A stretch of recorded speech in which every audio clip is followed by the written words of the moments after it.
Welcome to the fastest stop in town. Today on Masechtas Chulin Daf Yud, we are going to begin on Yud and Al by the two dots, about 12 lines from the top. The first parak, of course, has been discussing the dinim of shchita, of slaughtering the animal in the proper way. On this, the Gemara says Itmar Hashaychit b'sakin. Let's say you have a person who is shechting with a knife, and then v'nimsis paguma. It turns out that there was a pagam, there's a nick in the knife, which of course is a problem because the shechita has to be with a very smooth knife in order for it to be a proper shechita. Now, what's the problem? If there's a pagam, then obviously it was on a kosher knife to begin with. So Rashi explains, V'yaduhu shekashachat bada koidem shechita. Now, this person, before the shechita, did a bedika already. He already checked this knife, and apparently, at the time, before the shechita, it was fine. But he didn't check afterwards. So, we have this knife that was definitely a kosher knife for shechita, and then after the shechita, some time goes by. It doesn't really say exactly what that means, but he didn't check the knife immediately. So, on this Amar Rav Huna, afilu shimur bo atzamos kol hayayim psula. Even if you use that same knife, which I would imagine most people who have a very delicate, expensive knife for shechita, they use like probably a butcher's blade to be able to cut meat. But let's say you use this same knife to cut bones and meat. Now, if you're chopping bones with a blade, you can imagine there's probably nicks all over the place. So you could maybe say that how did this knife, which didn't have a pagima before, and now there's a pagima, well, it's probably from the fact that you were chopping bones with it. Doesn't matter. We still don't want to take any chances, and we'll still say it's puzzle. Well, what's the other possibility that could have happened? Because Hashinan Shema Ba'or Nifgama. Maybe during the time of the Shechita itself, it became developed this pagam. And says Rashi, the simanim weren't shechted because the skin, before you actually got to the simanim of the veshet and the kana, of the esophagus and the trachea, it already developed this pagam, and what you did was you tore it. And shehapagam kareya v'zavachtaksiv. The pasuk says you have to do it has to be a shechita. It can't be an akira. So one of the problems is tearing the simanim. It has to be done properly with a knife, and therefore that's what we're concerned of. That's Rav Huna. On the other hand, now you have Rav Chisda, Aymer Ksheira.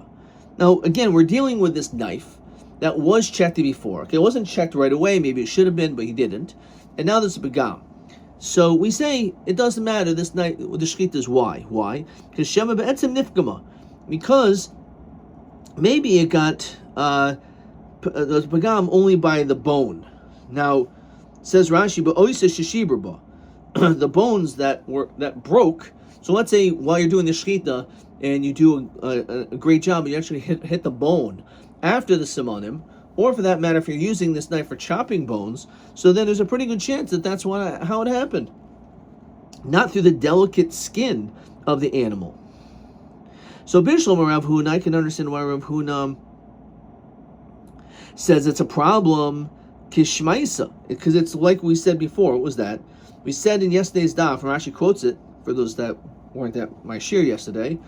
Becheskes iser. We say that this animal is becheskes iser because you can't eat it while it's alive because it's aver menachai. You can't rip off a limb of an animal, right? It's aver menachai. So it's considered to be already a cheskes iser. So it's also unless you know for a fact that it was shechted properly. Here there's a suffix in the shechita, so therefore we're going to be maimed on the cheskes iser of the way it was before. El Rav Chisda, my taima. Why does Rav Chisda say that it's okay? You should say becheskes iser medas. So he'll say etzem vadi poigim. A bone we know can easily ruin a knife, right? It's for sure going to happen. Or suffix poigim. The delicate skin or hide, or certainly more delicate than a bone, it could happen. It could happen but it's a doubt that that could happen. So suffix, and it's suffix lo pogum. So habi suffix b'vadai, mean something went to be vadai. So there's two possibilities: bone, which definitely will cause problems; skin or hide, which may cause problems. So we'll just assume that it was probably the bone that caused it, and therefore that was only after the shechita. It's kosher.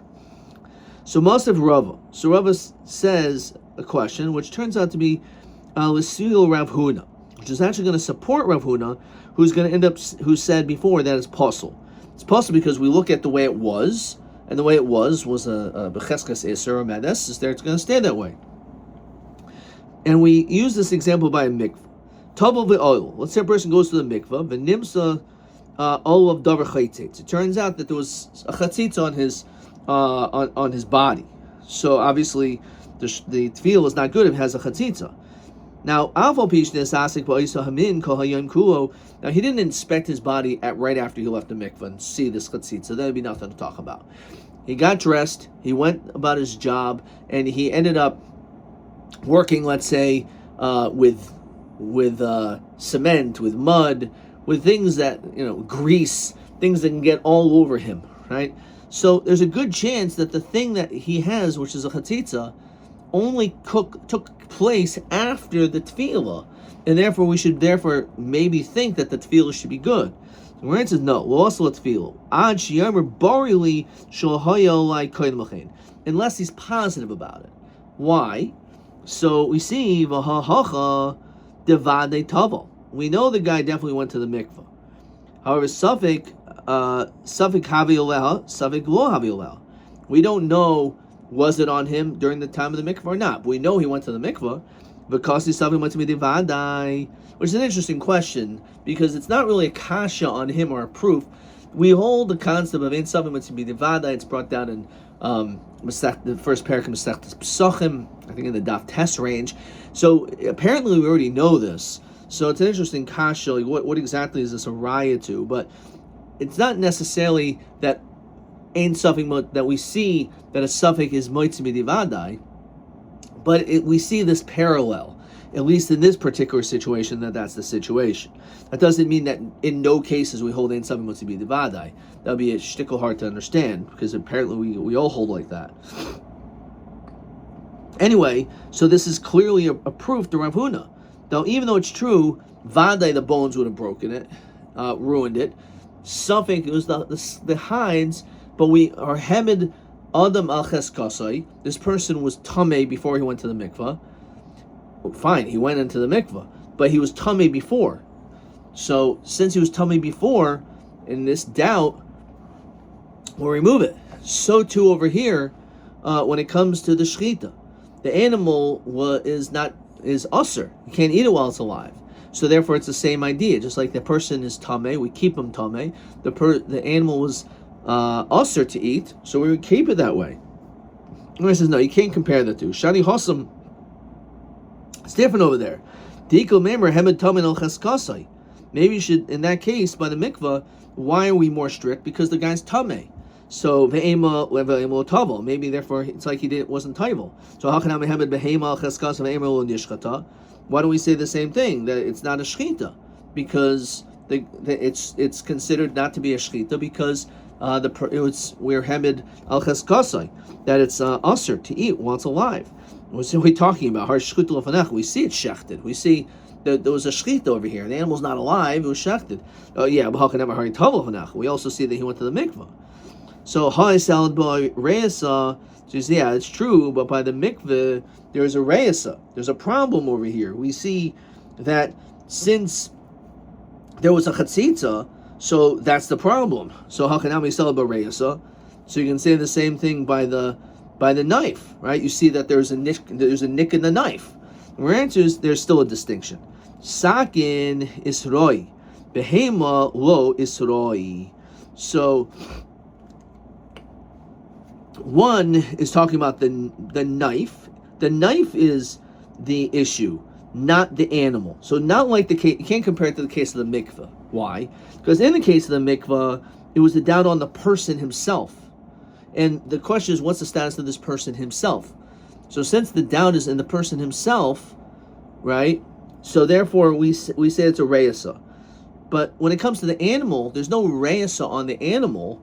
The reisa is on the knife. It's true, the knife will cause the animal to be kosher or not kosher, but the distinction is that the issue is not the animal, like the person, but rather it's the knife. So therefore, it's not necessarily the same thing. So not necessarily a raya. TA6. Hashoicha b'sakin. Question TA8 rather. Hashoicha b'sakin v'nimsis piguma.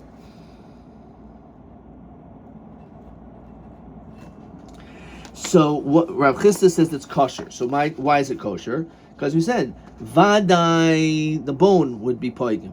Suffolk, the hide. So in suffolk must be the vadai. So ma'ishlam tavel ba'olav nimso love davar chayitzeis the chashin and shema mekayim tevilhi. So he says like this: Shani matvil the hasam is salarius v'gufa. By the mikvah, the problem is the guy himself, because we'll say that he was tamei, he is still tamei. He will be hemed tamei al cheskaso. Ma'ashenk by the shchita, the reis is on the knife, not on the. Okay, and that's the same question as TB8. I wrote in reosa al habehema rak al asakim. Mashkein b'mikveh hareisa al adam atzmo. Memni zeh nachnu chayshishin rakul inyan zeh. I probably should have stopped right there, but that's the idea behind it. Okay.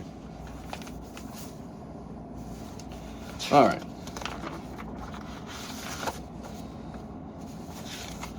Let's just make sure we're good. Oh, so that was right, TA and TB.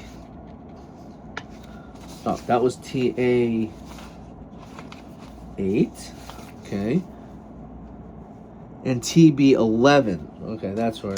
So TB 11 is the same question. Now I wrote Ema shepoigem rak achar shchita al atzamos v'lo dam lemikvah she'adam haguf atzmahu tamei aber in reisa al haguf shel behema rak al asakin. Same idea. Okay. So it's TB 11. Okay, let's keep on moving.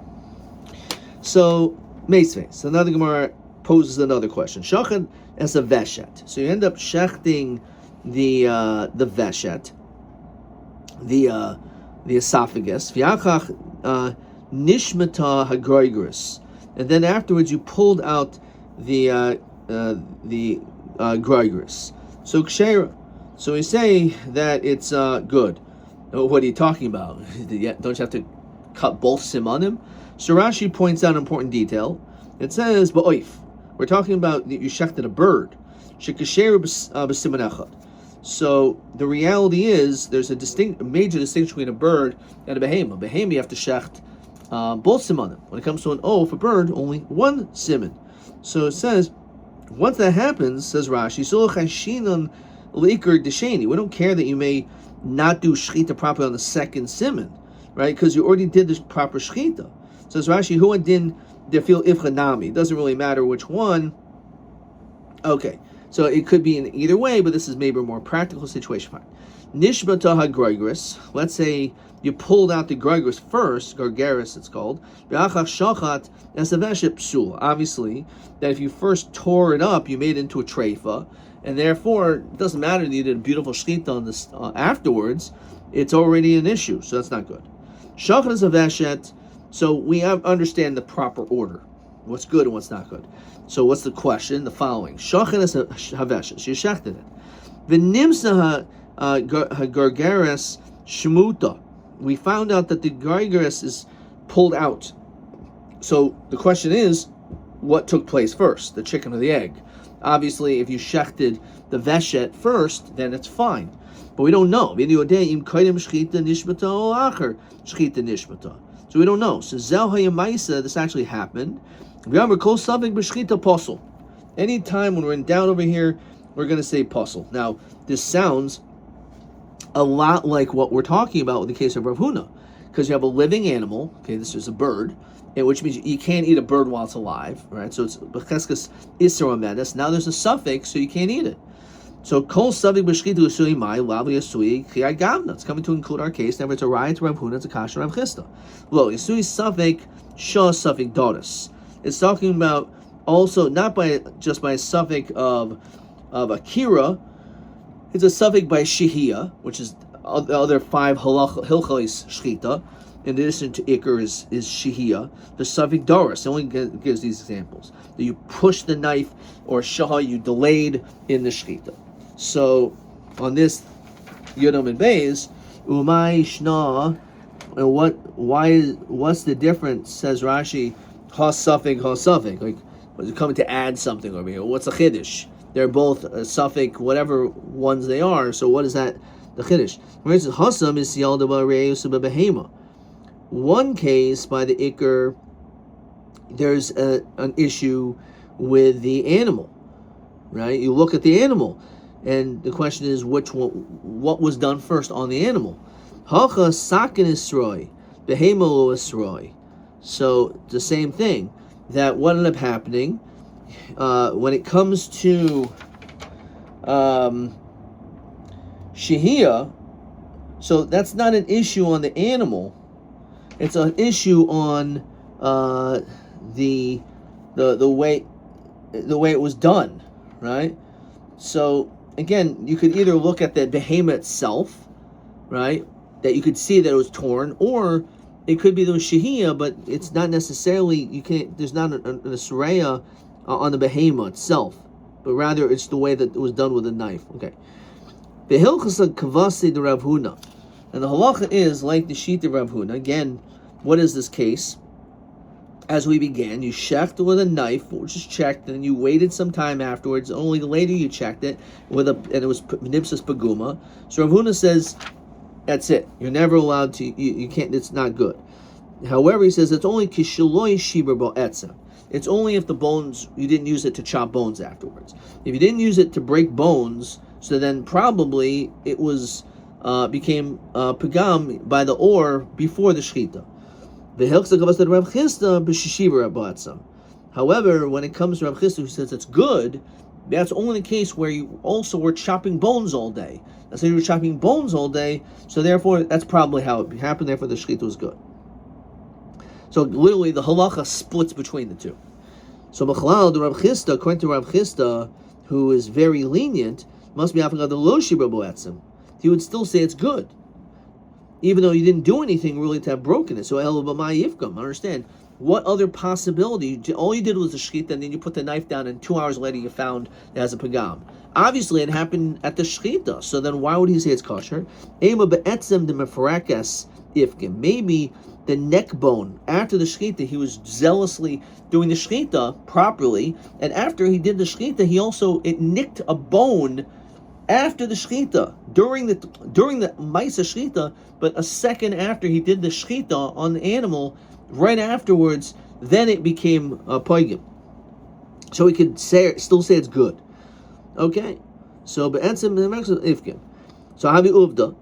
There was such a says Rashi.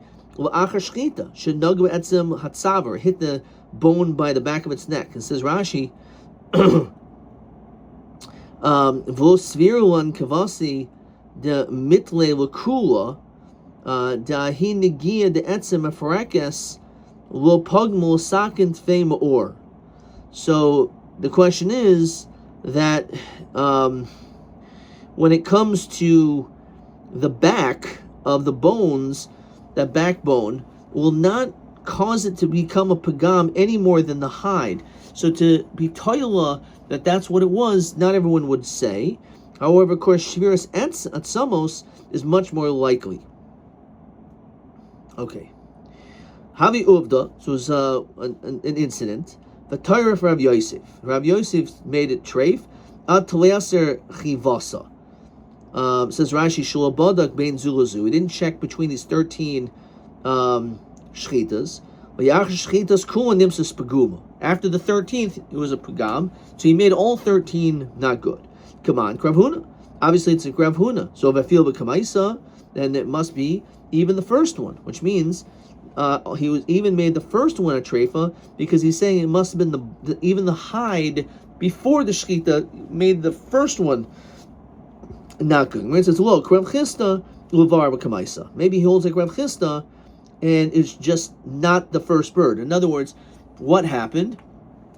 he did the proper shchit on the first one, but then it hit the backbone, right? It hit the mafrekes, and therefore, because of that, that's how it became a pagam, and therefore, animals 2 through 13 aren't good, but the first one is. Alternatively, really, he may hold like the sheet of Rav Huna, who, as we said, is strict. Because he's going to be leaning like him.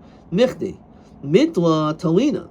We're hanging on a kula, saying it's probably that's what happened.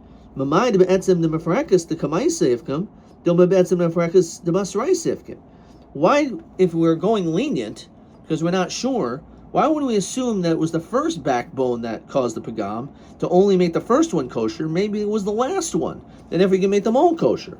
So obviously, the fact that he said this demonstrates that he doesn't hold like him. Says Rashi, "V'afil hachi toli bilakula hilkach kishacha behemus tuva toli nami Rav Chisda mafrekas de basraisa." Even the last one should be kosher, not just the first. Similarly, Rav Achabar, Rav Ashi, Rav Huna would hold, who was obviously very strict. Matzach b'dikusa bein kol chada v'chada. Every single time you do a shechita, it's necessary that you should always be examining your knife. Come on, Rav Huna. It's like him. And therefore, if there's a pagam, you're just going to assume that it's not good. All right, so v'lifsel kamaisa. And maybe, therefore, you should say the first one is also possible. Look, Rav Chisda. Ulachshuri basraisa. Maybe what he's saying is that he holds like Rav Chisda, and the reason why he's saying it to be baidik, it says Rashi, Shim Timsa Paguma. The point is that if you would happen to find it this way, Yiskanena, you could fix it. Chronos ksheros im harishayna. So maybe it was only the first one that's good, but if you are baidik every single time, then you could fix it so the rest of them will also be good with a good knife. But if you wait till the end, maybe only the first one's going to be good. Maybe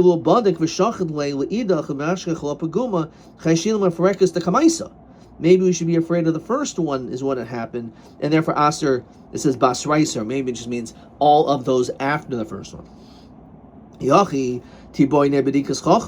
So if that's the case, it says Rashi Mishum Ha Diboy Lemishchete Koi Badik Havile Badikas to Kadim Shchita. You should do a badika before the shchita.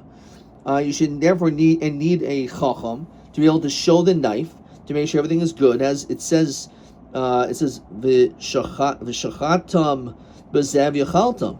But a little boy Lemachvil Chacham. The reality is you don't have to show it to a chacham because we're not told you have to do it. Shema Minah, says Rashi, La badika de kaidem shchita chashavlei.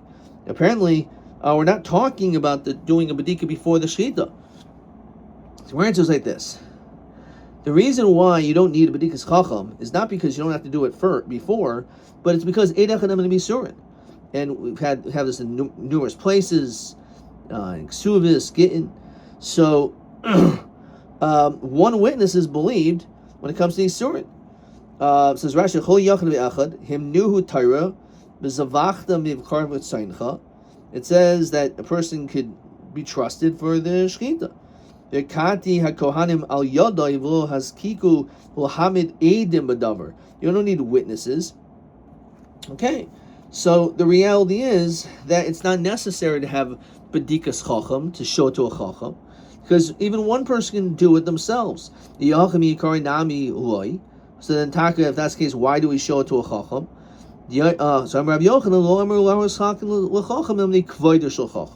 It's just a way of showing dignity and honor to give him the kavod. The truth is, we don't need him. Maybe we don't have to tell him that we don't need him, but it does, because if there's an inyan to show to a chacham, even though you could do it yourself, that person recognizes that he's being acknowledged and recognized. So now we just ask, stop. How do we know that there is this concept of chazaka? So Rabbi Shmuel ben Nachman ben Rabbi Yonasan, the pasuk says, when it comes to saras, the Kohen goes to inspect to see what's going on in there, and he goes El Pesach Habayis. V'hisker es Habayis, he closes it up for Shiva Shalman.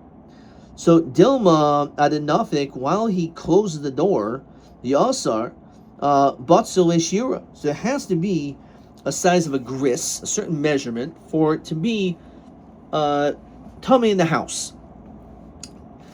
Now, if he's about to say it's tummy, but the second he closes the door, maybe it loses that measurement. Because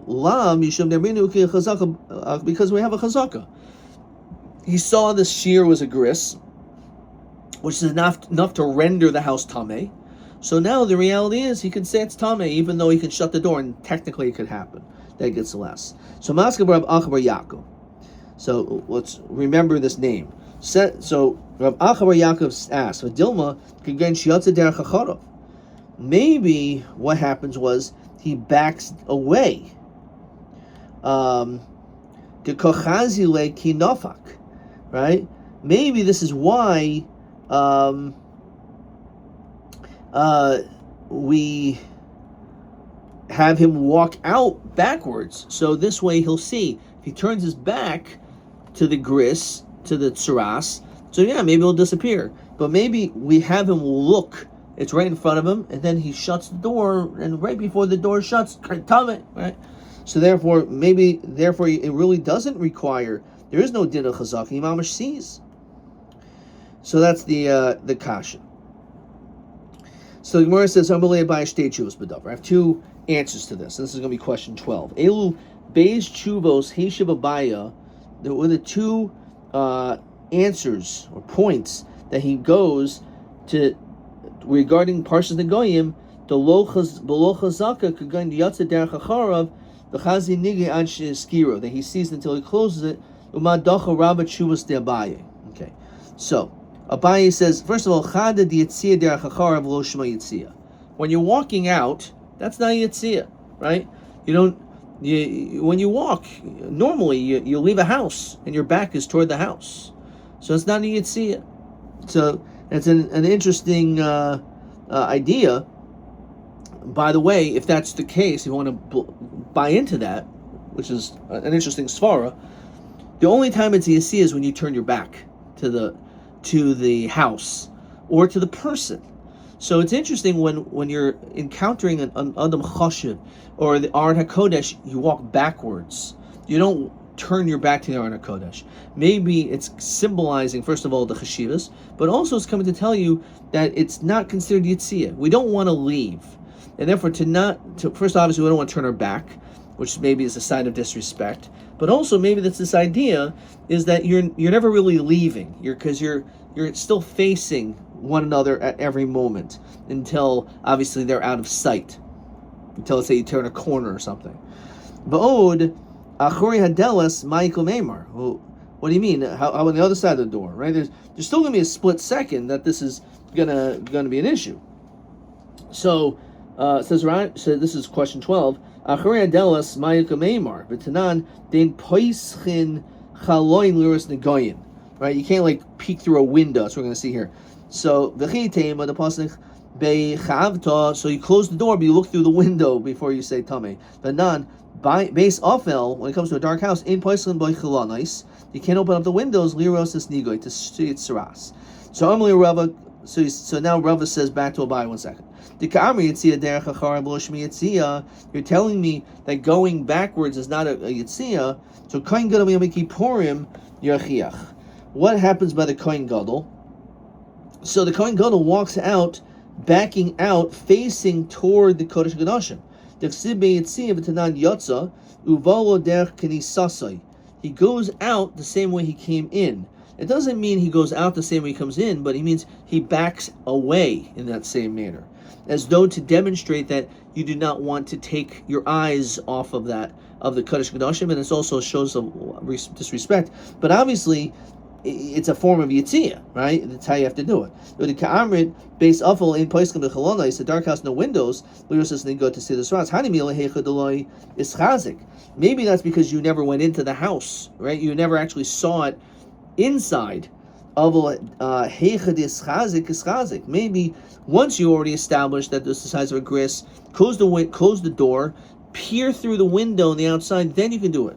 Right. So that's question 12. So Tanya Deloik Rav Achabar Yaakov. So I'm going to show you not like Rav Achabar Yaakov, which we just quoted, which was the question that he posted. So V'yotzar Kohen Abai is that the Kohen leaves. So Yochel Yelch L'Toich Beiso V'Yasker. Maybe you should go out of the house, and maybe you can go to his own house and maybe have like a rope, and you can pull the door that way. Talmud Lomer El Pesach Habayis. Right? He can't go to his own house. Maybe Mamash has to be on the doorway to close it. Talmud Lerme min habayis. And shiyatz min habayis cool. He has to leave the house completely. Haketzad. So he stands by the doorway, by the lintel. Umasker, and he closes it. Let's say Hitaka went into his own house next door and he pulled the other door with a rope. So he wasn't really nearby. Oh, sha'amad b'tach habayis v'hisker, or he was mamash in the house or by right by the threshold of the house, and he closed it shisker and musker, even though it's l'chatchila that you're supposed to do, but even it's okay. Talmud l'amar v'hisker es habayis b'kol makom. So we say not seeing outside, still it's good because you're in a different house. All right. Rav Achabar Yaakov. So Rav Achabar Yaakov will say that's not necessarily a problem with me. Yud Alpha Manalef. Going to Kaimidora the Gavri, the Amri Kidikoi Koi. So this we're going to stop here. Is that maybe what happened was that there was a whole line of people that watched what was going on, right? And therefore, even though you can't see, but all the other people will have always kept their eyes on. So even though if it's maybe at your house, which is maybe far away with this like 100-foot rope. So while you're closing the door, pulling this rope, all these other people are able to tell you, Taka, that's what it was. That's right. So therefore, he never really lost out in his ability to be able to know definitively. So again, this leads to the question, is this in fact a raya? How do we know the din of chazaka? Next stuff, we're going to see how do we know go basar rov, but that was for this piece. Adkan.